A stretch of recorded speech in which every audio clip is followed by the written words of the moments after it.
2021 breeding season is just about here, and this is going to be my first season breeding ball pythons, so I am really excited. In this video I'm just going to show off the snakes that I've bought and talk about my plans for the upcoming season. So to kick things off, here is my main breeder male. He is a bamboo pastel pinstripe or a bamboo lemon blast, and as you can tell, he is just beautiful. All three genes in the mix here are dominant or co-dominant, so they will all be visually represented in his offspring. I really love the way these genes work together. This is just a stunning combo. The pastel really brightens everything up and gives him these striking green eyes, although he's slightly head shy, so it's not that easy to show them off.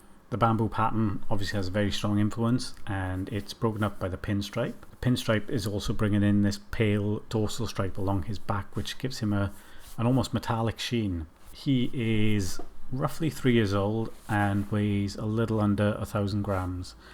I think he may just be on 1,000 grams now. Actually, I'll have to get him weighed, but he's the right age and definitely the right size for breeding.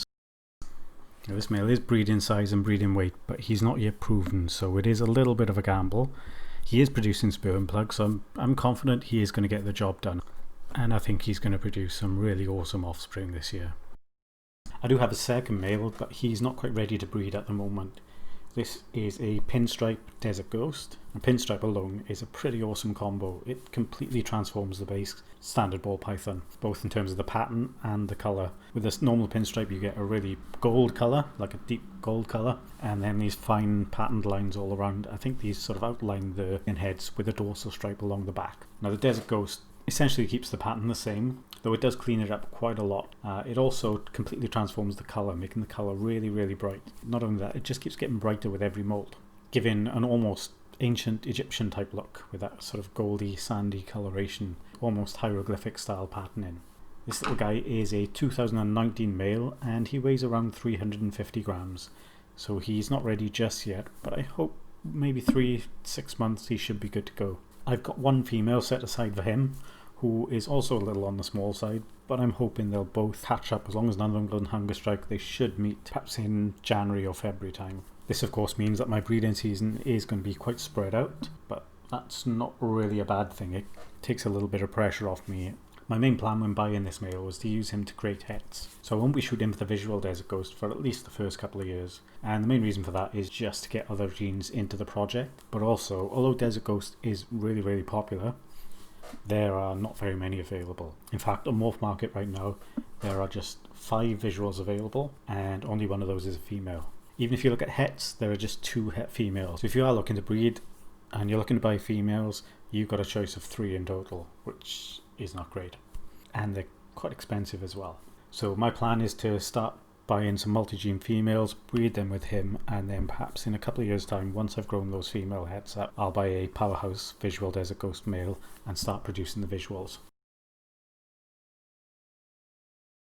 Now this girl is deep in blue right now, so I'm not going to keep her out too long, but she really is a lovely example of the cinnamon gene, even if you can't see it at the moment. She does look greyed out, but is actually very, very dark. Now she's a 2015 female and she currently weighs 2,200 grams, so she's a nice healthy breeding weight, and she is smashing the food right now. And whenever I open her enclosure, she is in feeding mode straight away, so I'm pretty confident she's going to be good to go this season.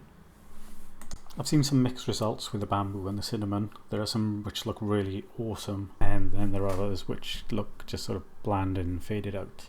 I'm hoping with her darkness she'll bring in a lot of contrast and make a really beautiful bamboo cinnamon combo. Aesthetically, that's what I'd really love, just a straight bamboo cinnamon, although for breeding purposes all the other genes are just a bonus. There's also some potential to make some really cool 2 or 3 gene combos with this mix, so we got potentially cinny pins, pewters, pewter blasts. Should be a really interesting mix of offspring. Ultimately I want to work the cinnamon into the DG project to try and make those really high contrast animals. Next up is just a straight single gene Mojave.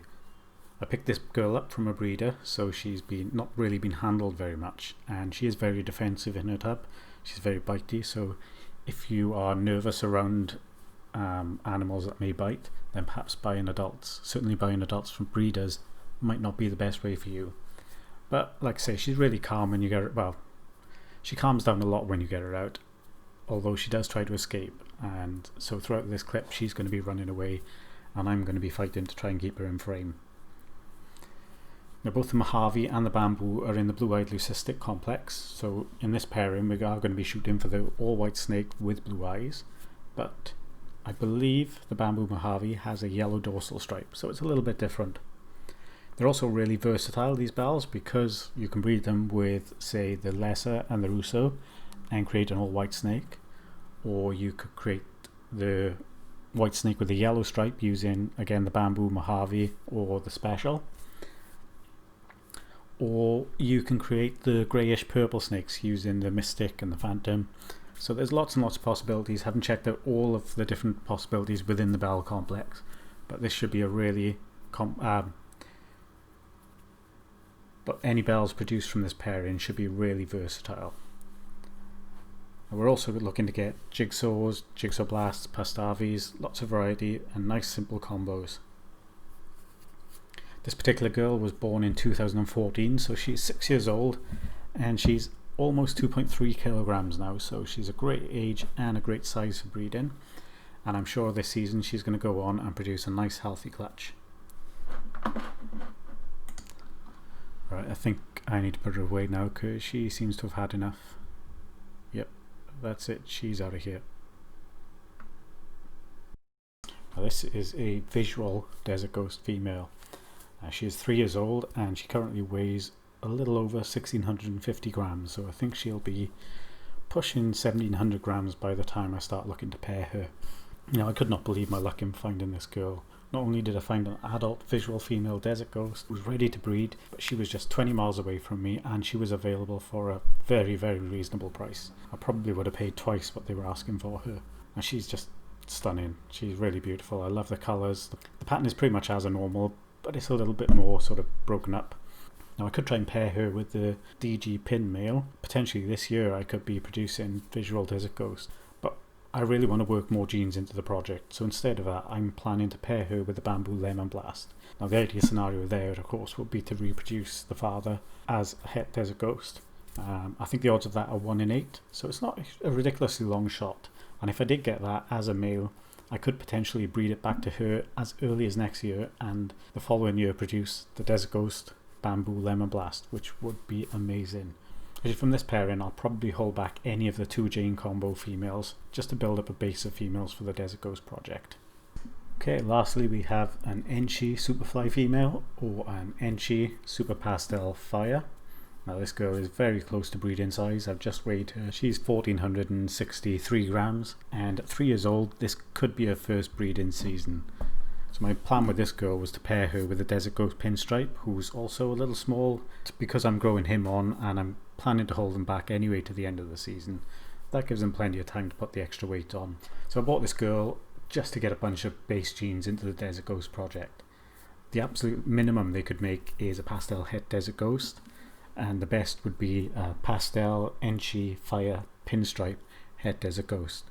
So if we hit that, then I'd almost certainly hold that one back, especially if it was a male. If it was a male I could pair it with the desert ghost female and then produce like a whole rainbow of visual desert ghosts next year. So the DG pen may not make it this year, and if that happens I've got the bamboo as a backup. Don't know whether I would use him or not, or whether I just hold it back for next year, but if I did pair those two together we would have insane number of possible combinations.